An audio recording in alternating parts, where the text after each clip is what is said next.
Sumeyye Yar. I am actually a biologist, but I'm also a maker who is interested in reconstructing historic scientific tools. For my project, I reconstructed two recipes that describes how to oil paint on taffeta without oil running.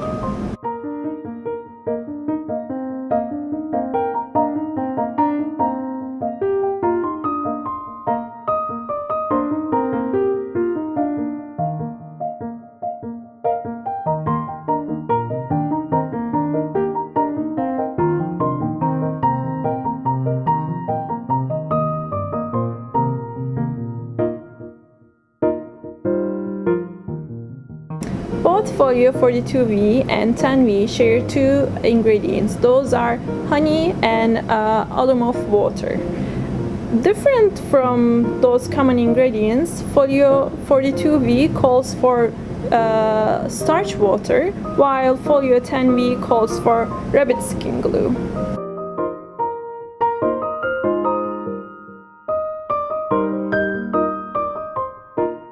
The first problem that we identified with oil painting of taffeta was the transfer of all paint to the backside of the fabric.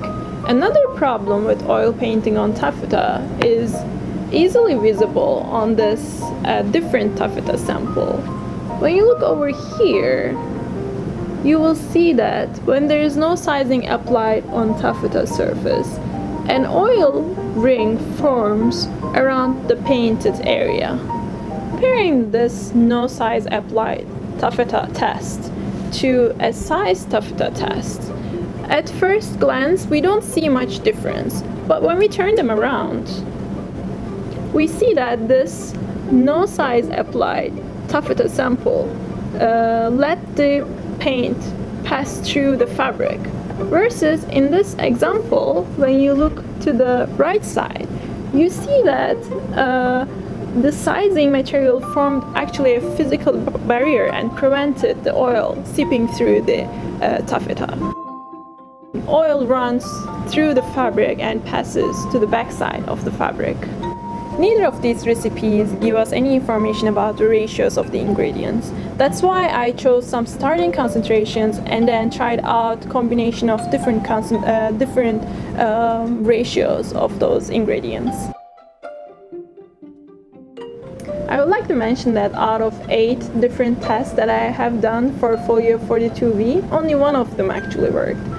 And that one was the one with highest wheat starch concentration. The rest, which you can see here, did not work. They were just similar to no size application. The higher the mixed wheat concentration, easier it forms a physical barrier on the surface of fabric. Folio 10V seemed to work much better than folio 42V because all the 6 different tests that I have done for 10V actually worked. Remember that the only different ingredient between 10V and 42V is that 10V uses rabbit skin glue versus 42V uses wheat starch paste. Under these conditions, it seems like rabbit skin glue functions better than wheat starch paste. And let me show you some examples. Here you again see on the left no size applied taffeta, and on the right you see a battery mixed applied. And when I turn them around, you see that battery completely blocks the transfer of the paint on the backside of the taffeta. And this was the case for all the tests. No matter how I change the concentrations of ingredients, as long as I used rabbit skin glue at a concentration of 6% up to 10%, it worked. To sum up, comparing my findings to the findings of the previous groups suggested that the choice of taffeta is actually very crucial for successful application of these recipes.